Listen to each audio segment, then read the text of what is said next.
While we were out celebrating our 23rd wedding anniversary at this cozy, low-lit Italian place, surrounded by our closest friends and family, I lifted my champagne glass to toast the woman I'd been in love with for over 20 years.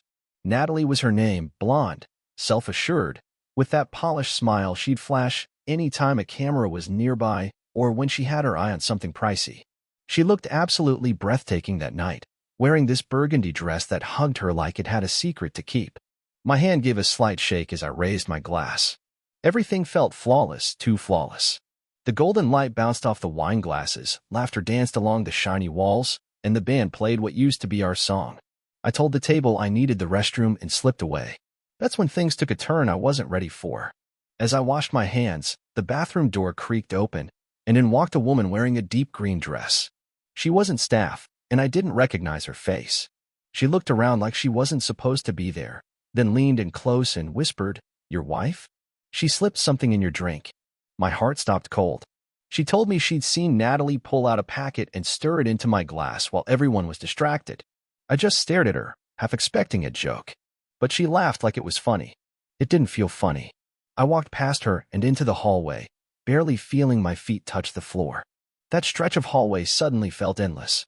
My footsteps echoed louder than they should have. My breathing got shallow. Back at the table, Natalie was all smiles with Patrick, her so-called brother-in-law. She reached for her champagne as I sat down, but I got there first. Switched our glasses, smooth and quick, like a sleight of hand no one noticed. I hadn't done anything wrong, but my pulse felt like I'd just pulled the pin on a grenade. I looked at her and smiled like nothing had changed. She tapped her new glass against mine and said, "To forever." That line felt like a joke, coming from her. 12 minutes later, the waiter brought dessert, and I noticed Natalie blinking a little too much. Her mascara began to smear. She laughed, too loud, at something Patrick said, then tried to stand. Her knees gave out. The entire room went still. "Whoa, babe," I said, catching her before she fell. "You all right?" She mumbled something I couldn't make out, her mouth slack, eyes glazed over. I helped her back into her seat, and folks just assumed the champagne hit her harder than expected. But I knew the truth. She had tried to drug me, but I passed her the very drink she'd laced. People laughed it off, tossing out jokes about anniversary cocktails hitting too quick. I didn't laugh. I watched her lean into Patrick like it was second nature. That's when it all made sense. I'd spent years trusting her too blindly, brushing off her little smirks, weird late-night texts, the endless gym visits. But now the mask was off, and in its place was a woman who'd grown quiet, calculated, and full of contempt. I didn't make a scene. Not in front of our kids, not with everyone watching. But something inside me broke clean in half. Under the table, I grabbed my phone and sent a message to my buddy Robert. He's a private investigator and owes me one. I wrote, "I want everything. Natalie, Patrick, taps, trackers, hidden cameras. Don't leave anything out." A waitress came by and asked if we were ready for the check. I smiled and said warmly, "Actually, we're just getting started." Natalie was slumped beside me now, eyelids twitching, whispering something that sounded a lot like Patrick's name. I gave her hand a gentle pat. "Don't go passing out on our big night, sweetheart," I said. She tried to smile, but it didn't quite land. She had no idea I was on to her. Not yet. But I'd make damn sure this would be the last time she smiled at me without facing the fallout. If she thought this was just another dinner, she had no clue what kind of hell she'd just stepped into. On the ride home, she barely said a word, leaned her head against the window, still dazed. I kept up the act for the kids, helped her into the car, buckled her in, and told them she probably mixed her wine with her meds again. And for once, that wasn't a lie. In the rearview mirror, I watched Patrick hammering out texts like the night couldn't end fast enough. His thumbs were a blur. I made a mental note to dig into his phone records. Robert shot back a thumbs up. That was all I needed. Back at the house, I walked Natalie to the bedroom. She dropped onto the bed like her strings had been cut. The dress was wrinkled now, hair a mess, and that perfume she loved? It had lost its charm. I tucked her in. She looked so small. Harmless even. But I knew better, nothing about her was harmless anymore. As soon as the bedroom door clicked shut, I headed straight to the garage and pulled out the bugging kit I'd bought months ago when I thought I was being paranoid. Funny how I used to think I was overreacting. Turns out, I wasn't paranoid enough. I started with her car, a sleek white Lexus I got her for Christmas. Slipped a tracker under the dash. Then I checked her gym bag. I expected yoga pants and a towel. What I found was a burner phone tucked inside her leggings. Prepaid. Hidden. I didn't touch it. Didn't power it on. Just took pictures. I came back upstairs around 1 a.m. She was out cold, snoring softly. I just stood there and watched her for a while. 23 years of marriage, and this is what she decided to give me. By morning, she was bright-eyed like nothing had happened the night before. "What happened to me last night?" she asked, sipping her black coffee. "Felt like I got hit by a truck." "You probably drank too fast," I said, keeping my voice even. She chuckled, gave a shrug, and leaned in to kiss my cheek. I let her for now. The next 3 days, I played the role of loving husband to perfection while quietly gathering everything I needed. Robert moved fast. He got me locked phone records, hotel receipts, even security footage. Turns out, Natalie and Patrick had been booking the same hotel suite every Thursday for the past 4 months. Different fake names each time. She used an old college ID to check in. They had room service, too. Champagne, strawberries, massage oil. She didn't just fall into this. She crafted it, planned every second. And the footage? It was all there. Them in the hallway, her laughing with her head tilted back, leaning into him like she hadn't done with me in years. I didn't watch it because I needed more proof. I watched it because I wanted to feel every second of that betrayal. I wanted it burned into my memory. No filter, no distance. The confrontation? It didn't go down how you might think. No yelling. No throwing dishes or slamming doors. That would have been a gift to her, an excuse to play the victim. I waited until Sunday brunch at our place. The whole gang was there. Patrick, his wife Mary, their teens, our daughter Sarah, our son Sean. I stood up in the middle of the meal, glass in hand, and repeated the same toast from the restaurant. "To 23 years, I said, locking eyes with Natalie. Everyone smiled, raised their glasses.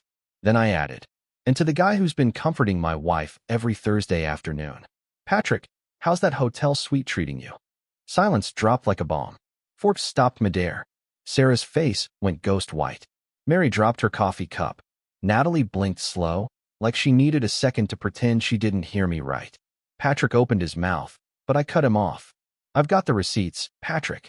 The video logs. You even signed for room service using her fake name." Then I slid a printed photo across the table. Natalie wrapped in a towel, laughing, hair a mess.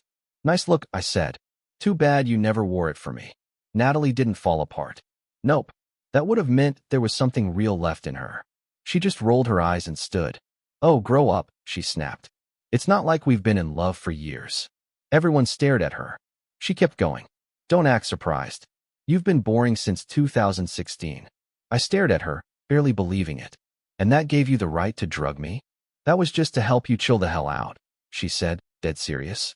"God, you take everything so damn personally." I could have lost it right then, but I didn't. Instead, I reached into my bag and pulled out the final envelope. Inside, divorce papers, asset breakdown, transcripts of her messages with Patrick. It was all in there. And as her family turned their backs on her, as Patrick's face drained of color, I stood up and walked away. Not because I was weak, because I was done playing the fool. She came after me barefoot, her voice cutting like broken glass. "Oh, now you're the victim?" she shouted. "You think you're some kind of hero, making a big scene in front of everyone?" I kept walking. The night air was cool, but my chest felt like it was on fire. She grabbed my arm. "You're really gonna just walk away? After everything I gave up for you?" I turned around and looked her right in the eyes. "What exactly did you give up, Natalie? Loyalty? Respect? A neatly scheduled affair with my brother-in-law?" Her face didn't flinch. No guilt. No apology. Just poison. "I should have left you years ago," she said. "You were just a safe option. A provider. But you're cold and dull, and watching you sit at that stupid desk every night made me feel like I was rotting inside." "You mean the desk that paid for the Lexus?" I said. "The vacations? The house? Sarah's school?" She smirked. "You don't get it. You never did. You're the kind of guy women settle for, not the one they dream about." That one hit harder than I expected. Maybe because I'd thought it myself once or twice. She kept going, louder now. "I stayed because it was easy. But don't kid yourself like you were some prize. You were a job, and I needed a break from the 9 to 5. I stood there, fist clenched at my sides. Not because I was going to hit her. I never would, but because I wanted to scream. I didn't. I walked to the car, popped the trunk, and grabbed the suitcase I'd packed that morning. Just in case. You're leaving? She asked, arms folded like she still had the upper hand. No, I said. You are. She laughed. Actually laughed. This is my house. That's when I pulled the deed out of my bag.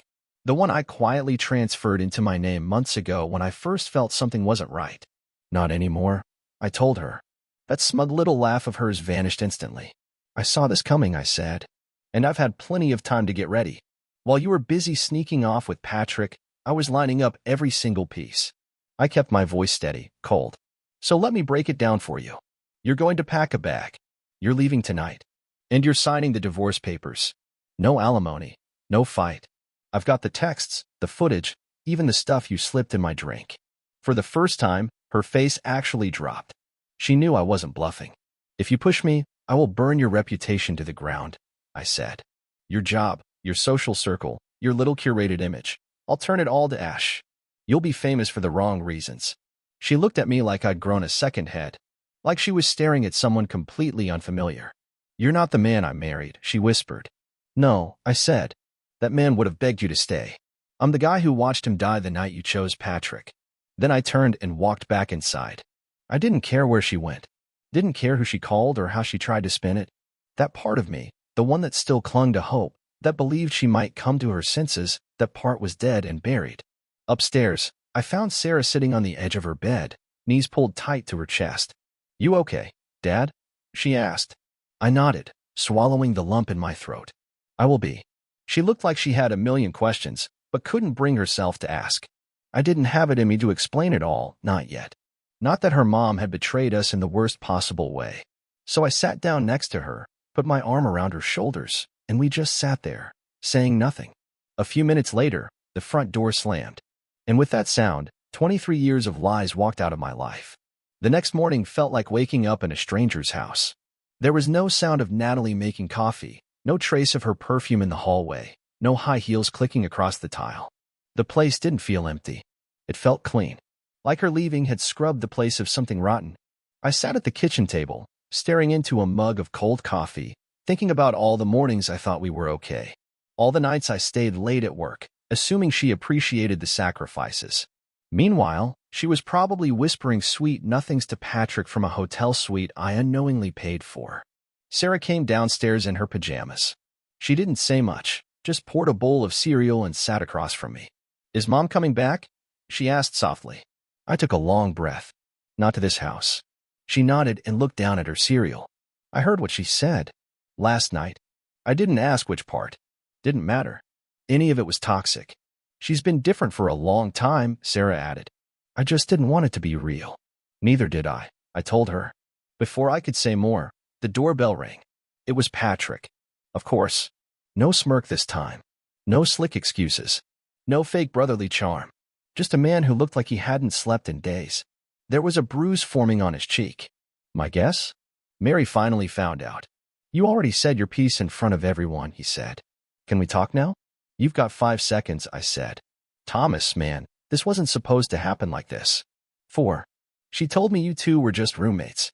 That you hadn't shared a bed in forever. That she felt trapped. 3. He lifted his hands, surrender style. Look, I was an idiot. I know that. But I didn't force anything. 2. I'm sorry. I just stared at him, my jaw tight. 1. He backed up a step. Okay. I'm going. Good, I said. Because if you ever come near my daughter or this house again, you won't walk away next time. He didn't argue. Just turned and left like a kicked dog.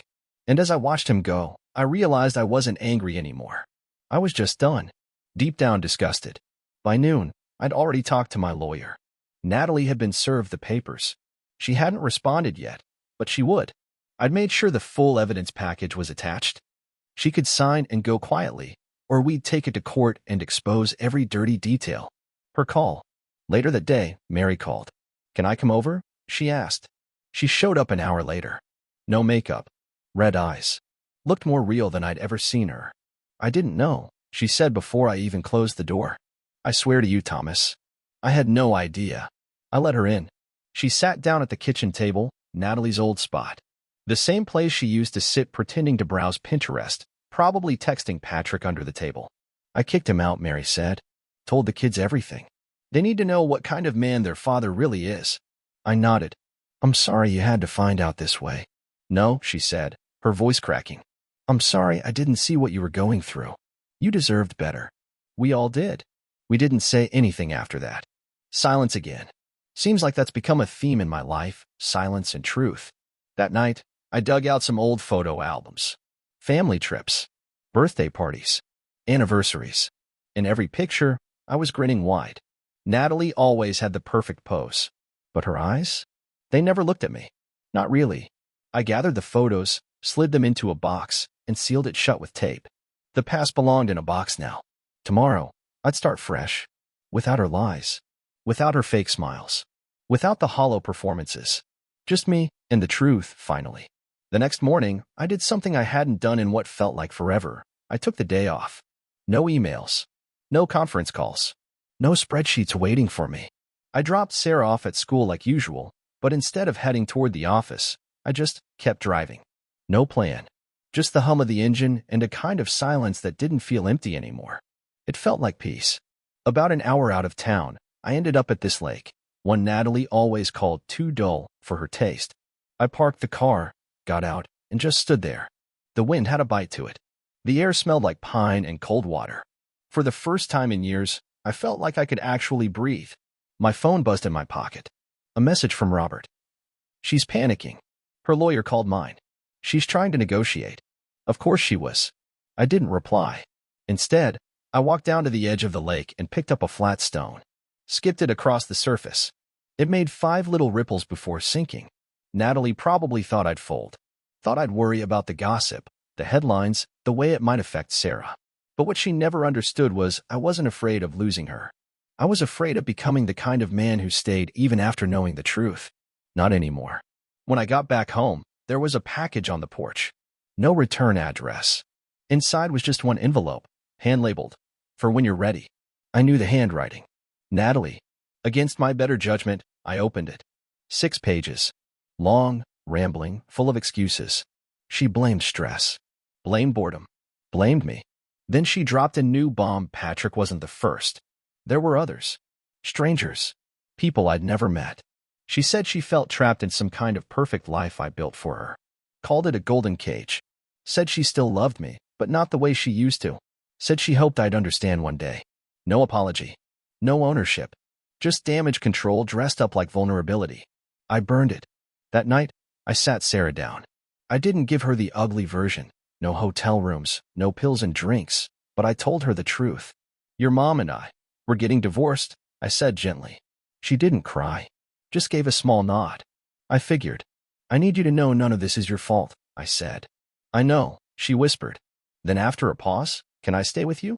That cracked something inside me. You'll always have a home with me, I told her. Always. The next week was filled with paperwork, meetings with lawyers, and evenings that were finally quiet. Mary dropped by a few times. We didn't talk about Patrick or the past. We talked about books, music, dumb things that didn't hurt. She brought over soup when Sarah got sick. One night, after Sarah had gone to bed, we just stayed up talking on the couch until we both fell asleep sitting up. It wasn't romantic. It was something better. It was real. A kind of peace I hadn't felt in years. Natalie showed up once more, uninvited. Tears in her eyes, hands shaking. She asked if we could reset. I didn't yell, didn't curse. I just looked her straight in the eye and said, "You ended this, Natalie. I'm just the one burying it." She didn't say anything back. Just turned and left. I watched her drive off, taillights disappearing into the dark, and I finally knew it was really over. Weeks passed. The house started to feel different. Not emptier. Just lighter. Without Natalie's constant tension filling the air, the place felt like it could breathe again. I started sleeping through the night. So did Sarah. Her laughter slowly crept back in. Hesitant at first, but real. She even had a friend over for the weekend. The silence in the house wasn't heavy anymore. It was peaceful. I decided to redo the bedroom. Not out of revenge, out of necessity. I took down all her posed photos, tossed out those fancy candles she never lit, the decorative pillows that looked nice but felt awful. I replaced it all with stuff that felt like us, me and Sarah. Photos that meant something. Soft lights. A new blanket she helped pick out. She told me it made the room feel less fake. I knew exactly what she meant. One night, I found myself sitting on the porch with a glass of bourbon, just staring up at the stars. I hadn't done that since the early years, before Natalie made me feel like slowing down was a waste of time. She always needed more. More praise. More money. More attention. But never peace. Peace bored her. I didn't see that clearly until she was gone. That same night, I got a text from Mary. "You up?" I replied. "Yeah," on the porch. 10 minutes later, she was there. Hoodie. Jeans. No makeup. No mask. She sat beside me and we didn't say much at first. Just took in the breeze and the low-hanging moon, like it had secrets it wasn't ready to share. After a while, she said, "You know, I think Patrick was always jealous of you." I let out a single sharp laugh. He had a funny way of showing it. "No," she said. "He wanted your life. The respect. The consistency. He just didn't want to earn any of it." We sat in silence a little longer before I finally asked her, "And you? You doing okay?" She let out a slow breath. "I will be," she said. Then after a moment, I hated her, you know, long before the affair. For how she treated you. You just never saw it. Or maybe you did, but you didn't want to believe it. I turned to her. I wanted to believe in her. Way more than she ever earned. She didn't deserve even half of you, she said. I looked away. Well, she got all of me. For 23 years. And now? Mary asked. Now? I said. I rebuilt. She smiled, small, but honest. A few days later, the divorce was finalized. No drawn-out courtroom circus. No dramatic fights. She signed it all, probably thinking it made her look noble somehow. Truth was, she just didn't want her dirty laundry aired in public. Her image mattered more than any revenge. I kept the house, full custody of Sarah, and the bulk of our assets. She walked away with her Lexus, a condo I didn't care about, and a mountain of lies. Her lawyer passed along one last message from her. Maybe one day you'll realize you were never enough for me. And maybe that's okay. I laughed when I read it, not because it stung, but because it didn't. That woman? She was gone. Not just from my house. From my life. From my heart. She could cry to her condo walls all she wanted. I wasn't listening anymore. The day after the papers were signed, I took Sarah out to dinner, just the two of us. We went back to the same Italian place. Yeah, that one. She hesitated when we pulled up, but I told her, let's take it back. Reclaim it. We sat at a different table this time. No big group. No speeches. No secrets. Just us. Pizza, laughter, and real stories. She asked me about my college years, and I told her stuff I'd never shared before. We laughed until dessert. On the way out, the hostess smiled at me and said, "You've got a great daughter." I know, I said. She's the reason I made it out of hell. When we got home, she hugged me at the door. "I'm proud of you, Dad," she said. "You didn't fall apart." I kissed the top of her head. "That's because you were here to hold me up." And just like that, life started again. Not perfectly, but honestly. A few weeks later, once the dust had truly settled, something strange showed up in the mail. Big, white envelope. Gold seal. Fancy lettering. At first, I figured it was from some old coworker or distant relative. But when I opened it, whatever grin I had faded fast. Natalie and Patrick were getting engaged. They'd actually sent me an invitation. Inside was a handwritten note from Natalie. "No hard feelings. Thought you might want closure. We'd love for you and Sarah to come." There isn't a word strong enough in the English language for how that made me feel. I didn't show it to Sarah. She didn't need any more of her mother's weight to carry. I tossed the envelope straight in the trash, then took the whole bag outside and burned it in the fire pit. That night, I told Mary. We were having dinner on her patio, under soft string lights and a warm summer sky. "They actually sent you an invite," she said, eyebrows raised. I nodded. I guess I'm supposed to cheer for their betrayal now. Mary stared into her wine for a second. "She's not even ashamed. That's what scares me." "She never was," I said. "Even when I caught her red-handed. Her conscience was long gone, sold off with the rest of her soul." Mary let out a low, bitter laugh. I used to envy her. Her confidence. Her looks. The way she walked into a room like she owned it. "I thought you two had it all figured out." "She did own the room," I said. "She just never wanted me standing in it." We ate quietly for a while after that. Then she looked over at me. "You know, they deserve each other." "Yeah," I said. "Like two parasites fighting over the same host." She laughed, really laughed, and then something shifted. She looked at me a little longer. I softer. "You're not the same man from a few months ago." I raised a brow. "That bad, huh?" No, she smiled. That free. Later that night, I couldn't sleep. But I wasn't thinking about Natalie. Not anymore. I sat on the edge of my bed, realizing just how close I'd come to completely losing myself, trying to hold together something that had already fallen apart. I'd lived in a house full of shadows and convinced myself it was just dim lighting. I opened my laptop and started to write. Not a rant. Not a journal. A letter to myself. A reminder. She didn't break you. She freed you. I wrote about all the little moments I ignored. The way her smile never reached her eyes. The Thursday excuses. The way I traded my worth for the illusion of peace. I wrote down the truth I'd buried for years. You were not her shame. You were not her regret. You were your own resurrection. The next morning, I printed those words out and folded them into my wallet, just in case I ever needed to be reminded. The wedding still happened, of course. I heard about it through a mutual friend, some overpriced resort, champagne towers, and a modern fairy tale theme. I didn't go, but I sent a gift. A framed photo of me and Natalie from our wedding day, cut clean down the middle. On the back, I wrote, Fairy tales. This one just took longer than most. I never heard back. Not that I expected to. A few months passed. Mary and I were still spending time together. There was no rush, no pressure. Just something honest and slow. Sarah had grown close to her, too. I'd catch her laughing in ways I hadn't seen since she was little. We didn't need rescuing. Just someone who wouldn't flinch when old pain came knocking. One night, while we watched Sarah painting in the living room, Mary leaned over and whispered, You're doing good, Thomas. I looked around at the quiet, the warmth, the stillness that felt like freedom. I finally believe that, I said. And I meant it. The year ended quietly. No fireworks. No dramatic showdowns. No tearful monologues in the rain. Just peace. Natalie vanished from our lives completely.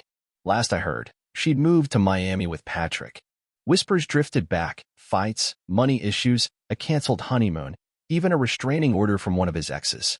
None of it surprised me, but I didn't care enough to dig into the details. What had crossed my mind now and then wasn't her, but me? How did I stay so long? Why did I convince myself that loyalty meant self-sacrifice? That pain was proof of love? How did I accept her silence, her contempt, her cold smiles as just part of what it meant to be a man? It wasn't strength. It was weakness wearing patience like a mask. One evening, Sarah and I were watching some old, feel-good movie. The kind Natalie would have rolled her eyes at halfway through. Sarah laughed, leaned her head on my shoulder, and said, You're happier now. I kissed her hair. So are you. She nodded. Mom doesn't call much. She's not ready to be the mom I deserve. She didn't say anything else. Didn't need to. Her silence didn't sound like pain anymore. It sounded like peace. Like acceptance. That's what healing looks like. Later that night, after she went to bed, I stepped outside. The stars were out again. The sky was clear. No weight pressing on my chest. Just air. Just this moment. Then Mary texted. Still up? I replied. Always. She sent back a picture, Sarah and her niece playing in the park earlier that day. Just a moment. A full one. And that's when it hit me. I wasn't waiting for life to go back to normal anymore. I had built a new normal.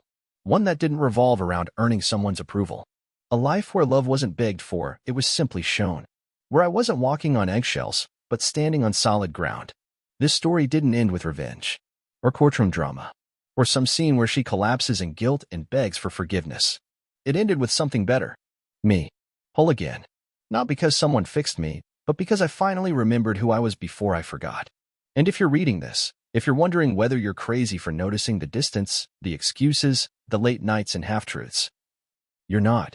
You're just waking up. Don't waste another year gluing together something shattered. You don't need her to fall apart for you to rise. Let her rot in the castle she built from your pain. You rebuild. Stronger. Wiser. Free.